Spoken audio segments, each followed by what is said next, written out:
सुप्रभात बच्चों। 10वीं कक्षा में आज निराला जी की दूसरी कविता पर हम लोग विचार करेंगे।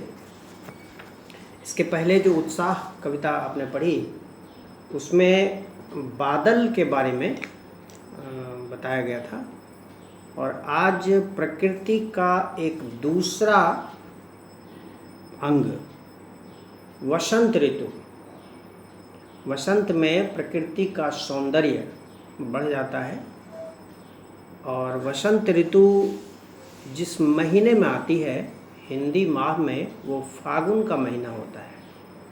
यानी फागुन महीने के प्रकृति का सौंदर्य, इस विषय पर कवि की यह कविता है, और इसका शीर्षक है अट नहीं रही है।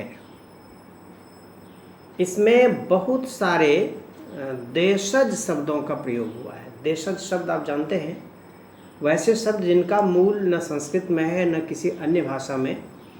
ऐसे शब्द बोलचाल की भाषा में गढ़ लिए जाते हैं, बना लिए जाते हैं।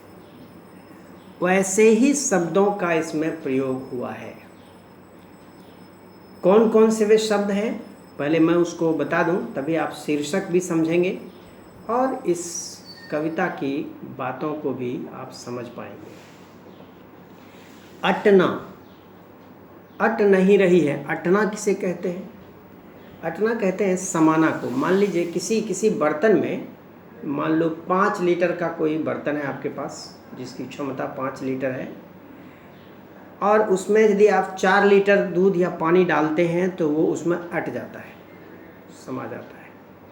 लेकिन 5 लीटर की क्षमता वाले बर्तन में यदि आप 6 लीटर डालेंगे तो वो अटेगा नहीं, मतलब उसमें समाएगा नहीं। वो क्या होगा? ओवरफ्लो होगा, वो बाहर निकलेगा। तो अटना का अर्थ है यहाँ समाना।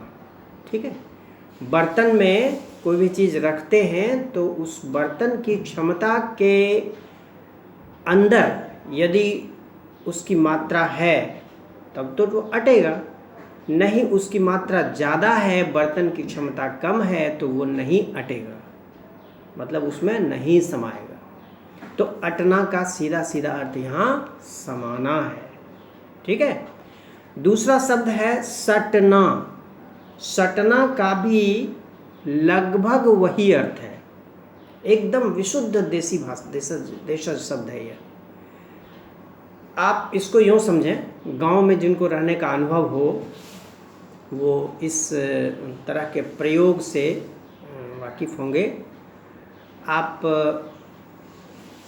नियमित रूप से कोई चीज़ लेते हैं किसी से तो उसको क्या बोलते हैं? उठौना।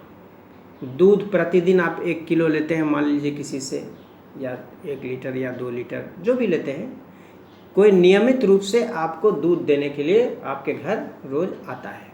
ठीक है, तो प्रतिदिन दूध देने को क्या कहते हैं? उठौना लेते हैं।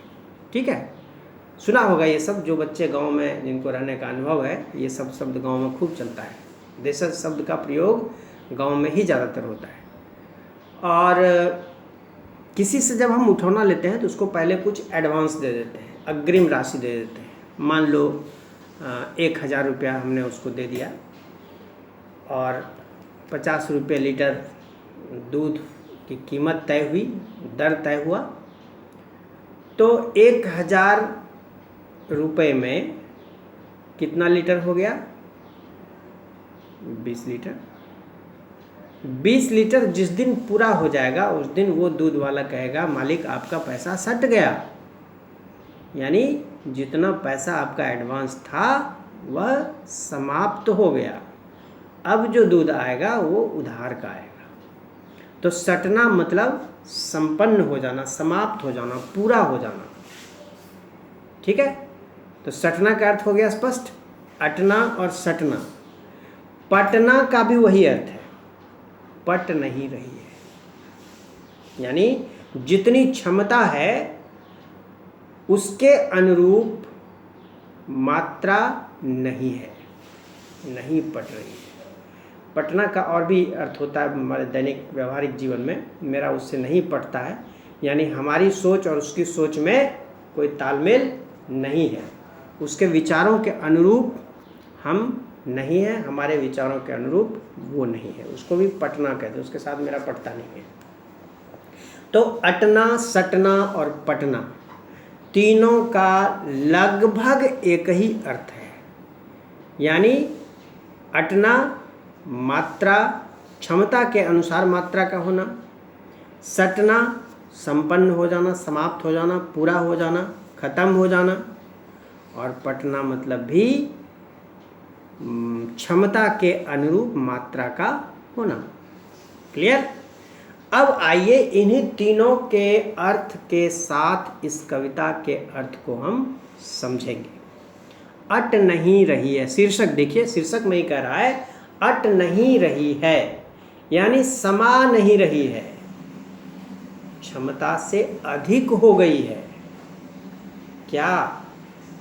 आभा फागुन की, तन, फागुन के तन की आभा, फागुन महीने का जो शरीर है, अर्थात फागुन महीने में वसंत ऋतु में प्रकृति का जो शरीर है वह इतना सुंदर है, उसमें सौंदर्य की मात्रा इतनी ज़्यादा है कि शरीर की क्षमता उस सौंदर्य को संभाल नहीं पा रही है, उसके साथ ज़्यादा हो गया है। वह वसंत के मौसम में प्रकृति अपनी क्षमता से ज़्यादा सौंदर्य पा गई है। कहने का आशय यह है, फागुन के तन की आभा, वसंत के समय प्रकृति के अंदर, प्रकृति के शरीर का सौंदर्य अट नहीं रही है, और ये सट भी नहीं रही, खत्म भी नहीं हो रही है।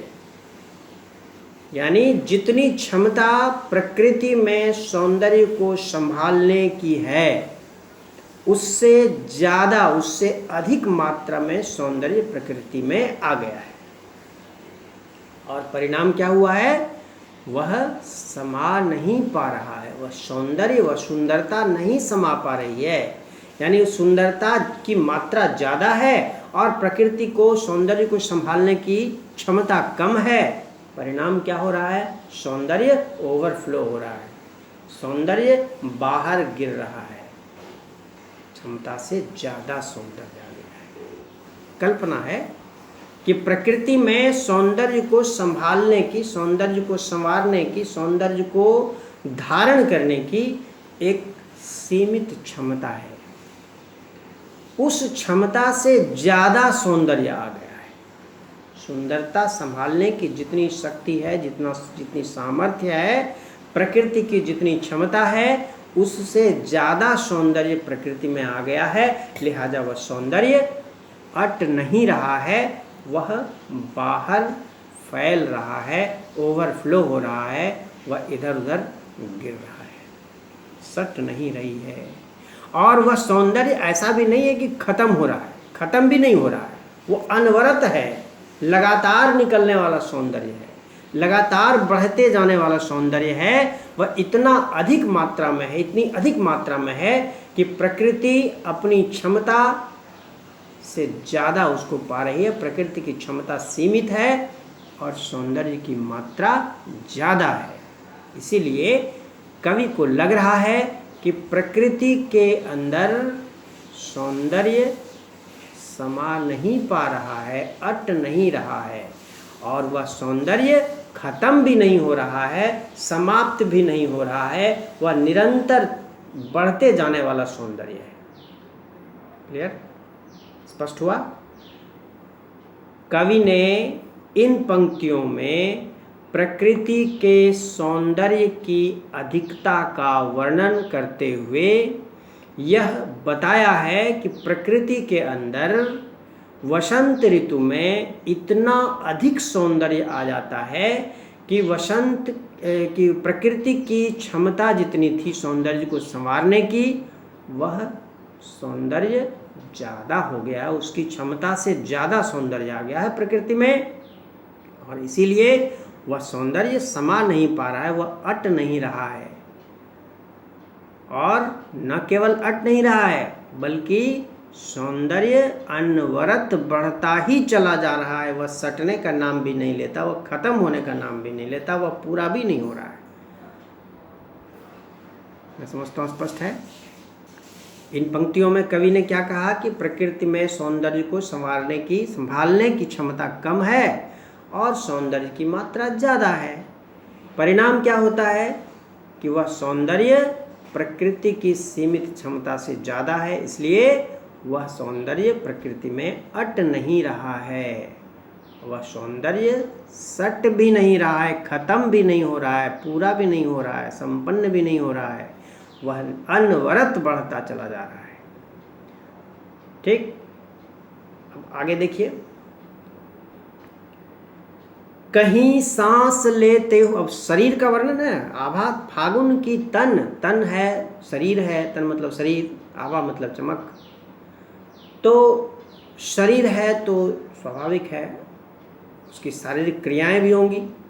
प्रकृति में, यहाँ प्रकृति की कल्पना की गई है, सौंदर्य की कल्पना की गई है। कहीं सांस लेते हो, घर घर भर देते हो।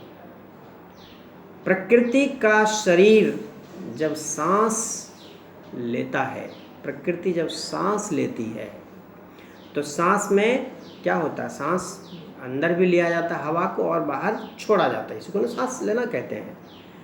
तो जब सांस लेने की क्रिया होती है तो प्रकृति जब सांस छोड़ती है तो घर घर भर जाता है, श्वास से, सुगंध से, महक से।